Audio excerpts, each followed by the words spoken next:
Hello મારી YouTube family, કેમ છો બધા? આઈ હોપ બધા મજામાં જશો and welcome back to our new vlog. તો આજના આપણા નવા વ્લોગની અંદર તમારું સ્વાગત છે. અને અત્યારે આપણે આવી ગયા છીએ રસોડાની અંદર અને આપણે બનાવવા માંડ્યા છીએ રસોઈ. તો મમ્મીએ થોડું ઘણું તૈયાર રાખ્યું હતું, બાકી મારે બનાવવાનું છે. ને અહીંયા આજે વાણીબેનને રજા છે ને, તો એ લાભ ઉઠાવે છે રજાનો પૂરેપૂરો. અને જો તૈયાર થઈ ગયા છે અને અહીંયા સામે ટીવી ચાલુ કરીને એને ગરબા લેવાનો બહુ શોખ છે, તો એ નહીં જગ્યા કરે છે ત્યાં રાસ લેવા માટેની. અને જો આપણે અહીંયા છે ને આજે કંઈક નવીન રીતે જ ભરેલા ભીંડાનું શાક બનાવવાનું છે, તો એની રેસિપી હું તમારી જોડે શેર કરું છું. તો તમે જરૂરથી એન્ડ સુધી જોજો. લાઇક, શેર અને ચેનલમાં નવા છો તો ચેનલને સબસ્ક્રાઈબ કરી દેજો. તો જો આ રીતે આપણે છે ને પહેલાં ભીંડાને તળી લેવાના છે. તો અહીંયા જો મેં વાણી માટે તો હે ને એને આ ભાવે છે ગોળ ચકેડાનું, તો એના માટે એ બનાવ્યું છે. એ ભરેલું નથી ખાતી ને એટલે. અને અમારા બધા માટે ભરેલા ભીંડાનું. તો જો અહીંયા એકવાર તો મેં ભીંડા તળી લીધા છે.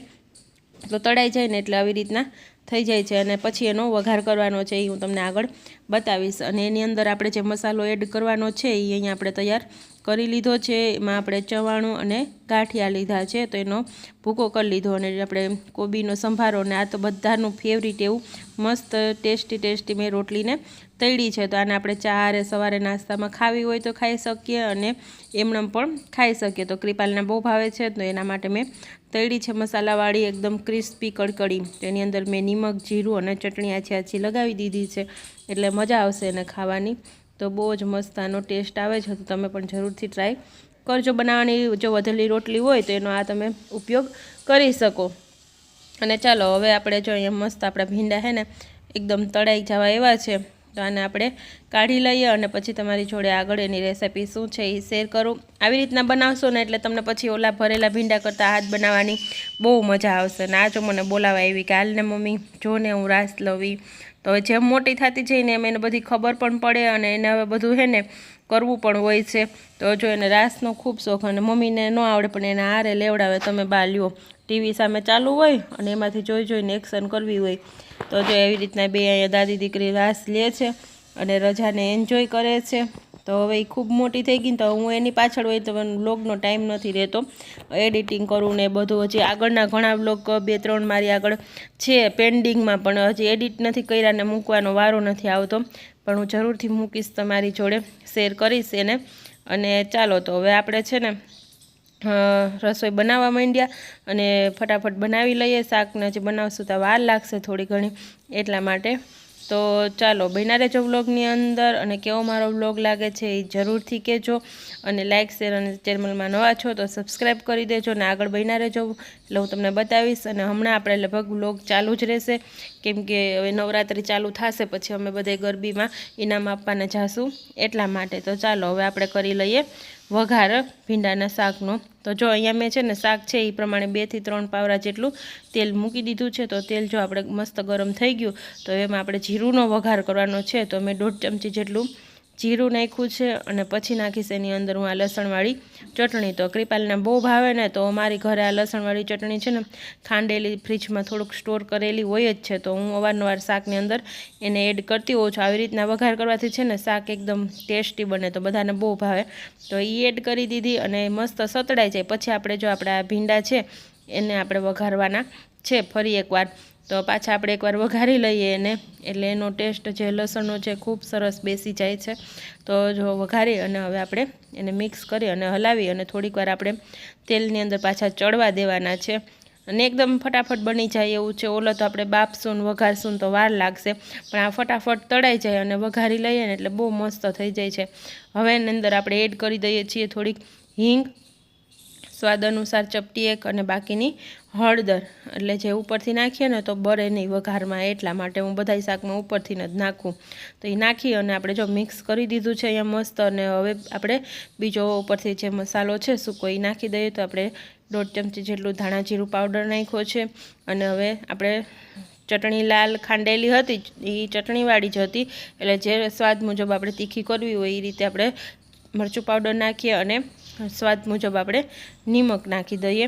અને આપણે જે મસાલો છે એ સૂકો છે, એમાં કાંઈ આપણે બીજો મસાલો એડ નથી કર્યો, એટલે આપણે ઉપરથી થોડુંક લીંબુ. અને જો તમે ખટાશ બહુ ન ખાતા હોય તો તમે 2 દાણા ખાંડ ખાતા હોય તો તમે શાકની અંદર એડ કરી શકો છો. અમે નથી ખાતા, ડાયાબિટીસવાળા છે એટલે નથી નાખતી હું ખાંડ, અને બાકીનો આપણે રૂટીન મસાલો જે નાખવો હોય એ આપણે નાખી શકીએ છીએ.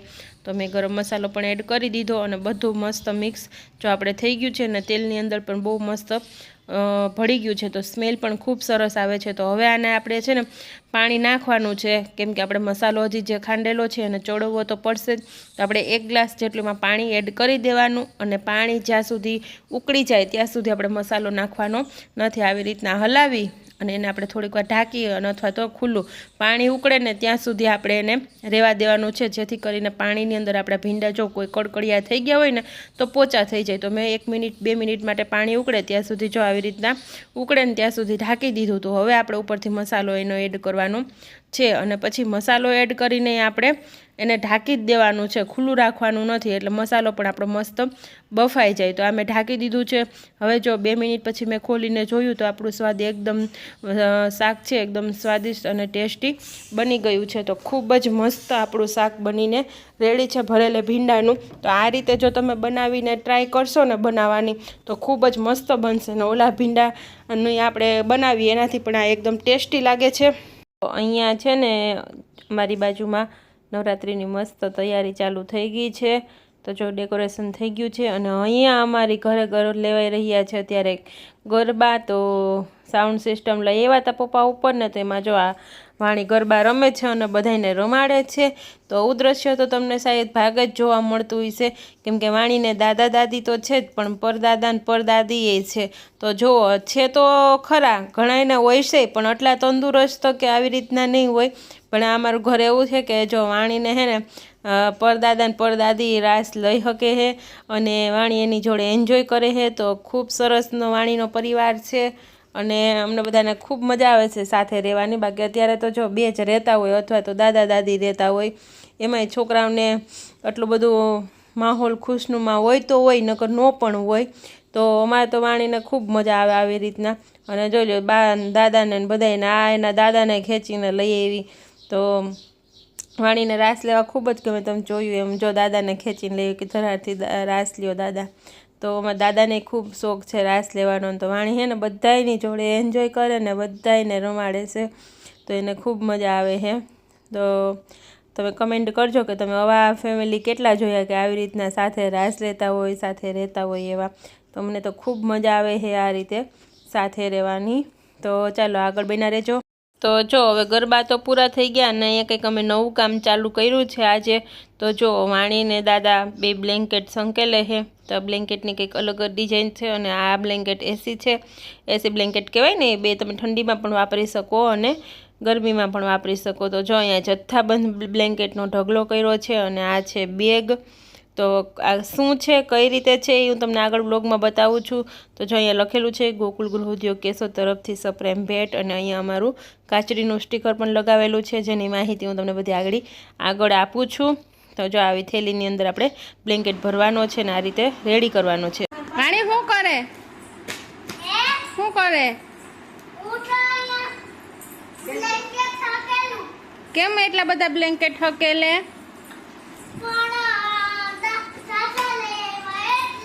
પણ તો કેમ એટલા બધા લઈ આવ્યા? ક્યાં?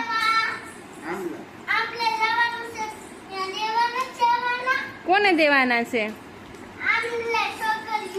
હે? કઈ છોકરીઓને દેવાના છે? હે? ઇનામ આપવાનું છે? કેદી જવાનું છે?